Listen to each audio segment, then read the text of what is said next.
Well, good morning.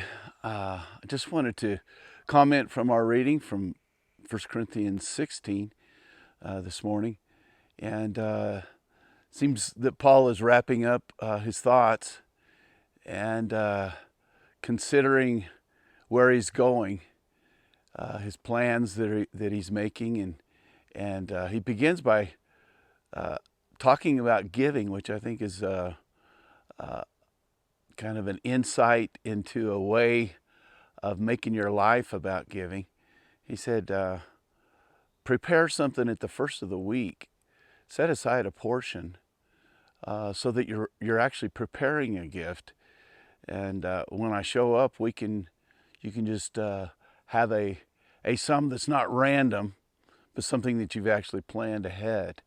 And how wonderful of a concept that is, that we don't just have to show up and wonder how much we have in our wallet, but we can be planning ahead of time. And I believe we do that. I believe, when we have guest ministers and we have people coming, that we prepare a gift for them so that we can get in on the opportunity. And what a wonderful insight that Paul gives us there. And then he talks about something else, about his plans. And he talks about how he's being led with regard to a door of opportunity.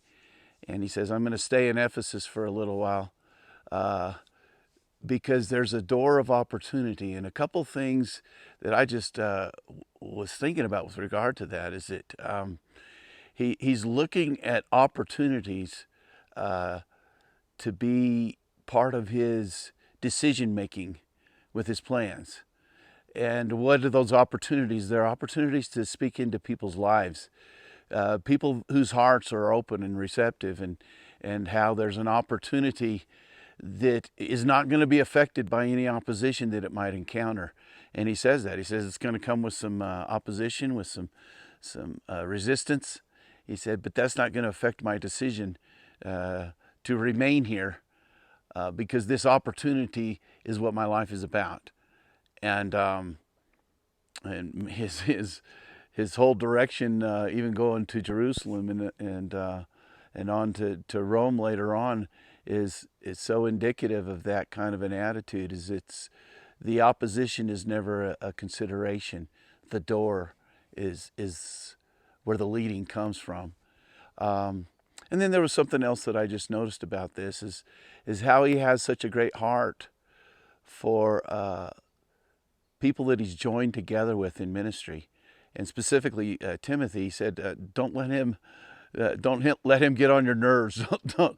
don't allow there to be a frustration with him, as if there might be." And I thought, wow, he has such a heart for those he's mentoring and those he's joined up with in ministry, and mentions several of them by name. And it's interesting that he's just ending this book talking about where his passions lie, and those with whom his passions are connected, and how much that's a part of his heart, that's on his thoughts. In other places he talks about, when I make mention of you in my prayers. And so this is a big part of Paul's heart that is reflected in his ministry, that it's not about him. It's not just about him, but it's about all the others that are joined with that same passion for sharing the truth of the gospel. So we're done with 1 Corinthians, and we're going to move on to 2 Corinthians. But what a wonderful close to this book. I have drawn so much from it, and thanks for your faithfulness in reading along with us. We're going to get great things every day from what God has given us from His Word. Have a blessed day.